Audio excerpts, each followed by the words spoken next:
बारे में, क्योंकि जब हम बाहर गए तो हमने देखा कि बिहार की बड़ी बेइज्जती है बाहर। कोई इज्जत ही नहीं है बिहार की, कोई इज्जत नहीं है। तो हमने सोचा कि उसका क्या कारण है। अब दूसरे को ब्लेम ही कर देना तो एक तरीका नहीं होता। उसका कारण ये था कि हम सबसे पीछे वाले नंबर पे थे जी। तो हमने सोचा कि हम भी अपने तरीके से कुछ करें। और तभी भी कोई नहीं चाहता था घर में कि हम बिहार वापस आए, क्योंकि बिहार से बाहर निकलना तो एक उपलब्धि होती है ना, इट्स एन अचीवमेंट। घर पे मम्मी पापा क्या सोचे, क्या बोले आपको जब बिहार में यहाँ आकर ये सभी रोके या छोड़ दिए? बिल्कुल मना कर दिए, बिल्कुल मना कर दिए। रहो विदेश में रहो। विदेश नहीं था तो पुणे था। पुणे, हाँ। तो क्यों बाहर गई जबकि यहीं आना था तो जी। और हमारे जितने भी दोस्त थे वो कोई मुंबई में काम कर रहा था, कोई पुणे काम करने के लिए गया, कोई दिल्ली काम करने के लिए गया। और सिम्बायोसिस का शायद हम एकमात्र बच्चा थे जो पटना में काम करने के लिए आए। तो बिल्कुल मना कर दिया। बट हम थोड़ा रहे हैं, थोड़ा इंडिपेंडेंट डिसीजंस लिए हैं हम हमेशा से। सिम्बायोसिस पुणे जी। तो हम आ गए। हमने 4 साल नीतीश जी के काफ़ी आसपास काम किया। और हमने उन 4 सालों में और ये रियलाइज़ किया कि जिसके लिए हमने काफ़ी कम उम्र में सब कुछ उस वक्त में छोड़ के और हम यहाँ आए थे, उसकी अगर हमें उसको अगर अचीव करना है उस गोल को, तो फिर और भी स्किल्स चाहिए पॉलिसी बनाने के लिए। फिर वो स्किल्स लेने के लिए हम बाहर गए, स्कॉलरशिप लिए, फाइनेंशियल एड लिए, लोन लिए, बाहर गए और फिर आ गए। तो क्या उसका फ़ायदा आप कैसे बिहार को दे पाएंगे बिना आप राजनीति में, बिना आपके एमपी एमएलए हुए? क्या कुछ कंट्रीब्यूशन और इन चीज़ों को आप कर रहे हैं या करेंगे, इसको लेकर थोड़ा? सबसे पहले तो मैं आपसे एक बात करना चाहती हूँ। मुझे लगता है कि आपसे बात की जा सकेगी जी। हमसे बात बाकी सबसे नहीं की जा सकती, क्योंकि आपने भी मास कम्युनिकेशन पढ़ा है और आप पत्रकारिता कर रहे हैं आज। तो आपके पास वो स्किल्स हैं। ऐसा नहीं है कि बस उठा लिए और आ गए। तो यू हैव दो स्किल्स। इस वजह से ऐसा क्यों है हमारे यहाँ कि एक जो पूरा नैरेटिव है राजनीति का, उसमें हमें लगता है कि कोई भी राजनीति कर सकता है। ऐसा क्यों है? ये थोड़ा अनफॉर्चुनेट नहीं है? क्योंकि जब हम लोग का देश बना था जी, तब तो जो लोग राजनीति कर रहे थे वो सब तो काफी स्किल्ड लोग थे जी। फिर एज एन इंटेलेक्चुअल मुझे लगता है कि अब ये सोचने की जरूरत है और इंट्रोस्पेक्शन करने की जरूरत है कि वो कौन सा ऐसा टाइम आया जिसमें कि धीरे धीरे लोगों के दिमाग ने इस चीज को एक्सेप्ट कर लिया कि राजनीति मतलब कि जिसने कुछ नहीं किया वो राजनीति करे, जिसका कुछ भी बैकअप नहीं है, मतलब जिसने सोचा कि हम बनेंगे सिनेमा में एक्टर। ये तो बड़ी बात बोल रही है, कंट्रोवर्सी इसमें हो जाएगा, क्योंकि आज ज़्यादा नेता वही हैं जो कोई आईएएस हैं, कोई आईपीएस हैं, कोई कुछ भी नहीं है, 8th पास है, 9th पास है, मतलब कई लोग हैं इसमें। तो उन लोगों के लिए गेट बंद करना चाहते हैं क्या? आपकी बातों से, आपकी बातों पे ये सवाल है। क्यों 8th पास हो पाए?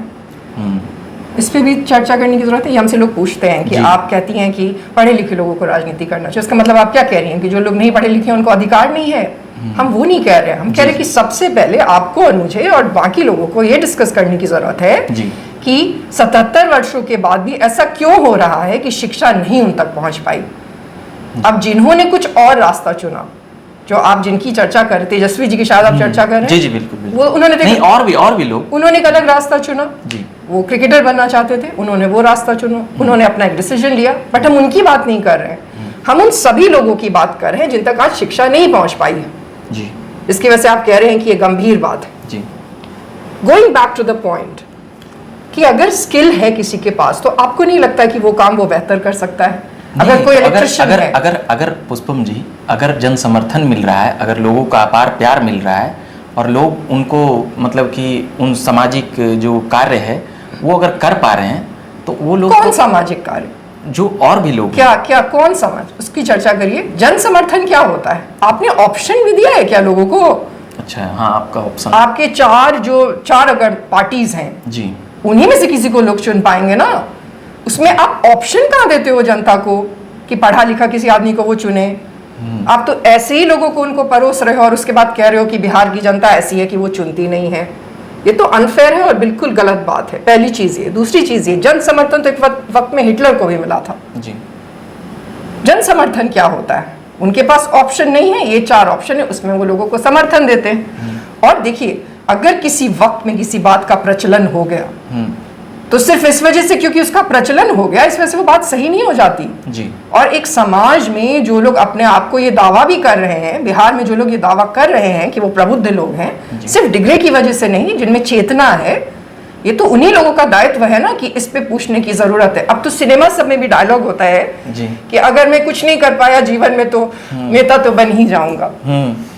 तो ये गंभीर बातें हैं। जिस वक्त में जो ऐसा दौर आया होगा, जो मेरे ख्याल से बहुत पीछे भी जाने की जरूरत नहीं है, हाल फिलहाल तक जो नेता लोग होते थे वो पढ़े लिखे होते थे। हमारे ही राज्य में देख लीजिए, लालू जी लॉयर थे, रामविलास पासवान जी भी बहुत ही पढ़े लिखे थे, नीतीश जी इंजीनियर थे।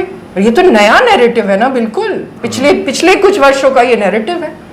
तो मतलब एक बातें समझ में आई कि पढ़े लिखे नेता होना चाहिए। ये अब हम अगले पॉइंट पे आएंगे। अब जैसे कि आपने कहा कि मेरे दोस्त यहाँ हैं वहाँ हैं, अभी क्या सोचते हैं आपके दोस्त? जैसे यहाँ राजनीति आप कर रहे हैं, तो पॉलिटिकल पार्टी राजनीति ही कर रहे हैं, तो क्या सोचते हैं वो लोग, दोस्त क्या बोलते हैं आपके? अभी मिलते हैं या बात करते हैं? अब नहीं मिलते हैं, बात करते हैं क्या? बात करते हैं, मिलना तो नहीं हो पाता। तो क्या स्टूपिड बोलते हैं, मतलब ये फालतू बेवकूफ है। हाँ, ये व्हाई आर यू डूइंग, ये क्यों कर रहे हैं? तो क्या मन आपका नहीं किया कि छोड़ के फिर से चलें? नहीं, अब बिहार छोड़कर नहीं जाएंगे? जो एक बार इंग्लैंड से आता है वो दोबारा नहीं जाता, ये इतिहास है भारत का। ऐसा कैसे बोलते हैं? ऐसा ही है। गांधी जी इंग्लैंड से आए थे, दोबारा नहीं गए। सुभाष बाबू इंग्लैंड से आए, दोबारा नहीं गए। नेहरू जी आए, दोबारा नहीं गए। जयप्रकाश नारायण जी भी विदेश से ही पढ़ाई करके आए, नहीं, दोबारा नहीं गए। तो जो उधर से आता है वो जब आ रहा होता है, गांधी जी साउथ अफ्रीका से आए थे ना, जब वो आ रहा होता, पढ़ाई तो उन्होंने इंग्लैंड से ही की थी। 1914 में शायद ये भारत आए थे साउथ अफ्रीका से। जब आदमी जब छोड़ के चीजें आ रहा होता है तो एक निर्णय लेता है कि इतनी सारी कंफर्टेबल लाइफ को छोड़ के जा रहे हैं, तो वो कोई बेवकूफाना निर्णय थोड़ी ऐसे ले लेगा कि अच्छा आते हैं, स्विट्जरलैंड है, बिहार घूम के और वापस आ जाएंगे। तो वो डिसीजन था जो हमने लिया, और हम अब नहीं जाएंगे हमेशा के लिए। हम यहाँ पे विश्वास भरोसा किया जा सकता है। 2019 में 2 जुलाई को हम आ गए थे। अच्छा, ये मेरा छोड़ दीजिए आप, मैं ये पूछना चाहती हूँ आपसे, क्या इन लोगों पे भरोसा किया जा सकता है? मतलब ऐसा क्या है इन लोगों से कि ये लोग बार बार कह रहे हैं कि नहीं काम करेंगे, नहीं काम करेंगे, नहीं काम करेंगे। नहीं, वादा तो पूरा करते हैं, जैसे नहीं बोलते हैं। जैसे कौन सा? नीतीश जी भी अपना मैनिफेस्टो में पॉलिटिकल पार्टी का जो चुनाव में आता है रणनीति बनाने के बाद, या फिर तेजस्वी यादव राजद हो, कांग्रेस हो, या फिर कौन सा वादा? उस वादा को मेंशन करिए। शिक्षा, रोजगार, पलायन रोकने का, और ऐसे भले उनका पलायन रोकने का पूरा बिहार तो बाहर ही जा रहा है। गांव में आप जाएंगे तो सिर्फ महिलाएं हैं, उनके घर के कोई पुरुष ही नहीं है। कहाँ गए? सब नौकरी करने के लिए गए। हमारी खुद की पार्टी में अधिकांश लोगों को बाहर जा नौकरी करने के लिए कौन पलायन रोक दिया है? कौन विकास हो गया है? ठीक है, मान लिया हमने, क्या है रोजगार मतलब नीतीश कुमार, यही है ना अभी नीतीश जी का नारा? Are you serious? तेजस्वी का भी था कि 10 लाख लोगों को हम सरकारी नौकरी देंगे, 20 लाख फिर नीतीश जी बोले।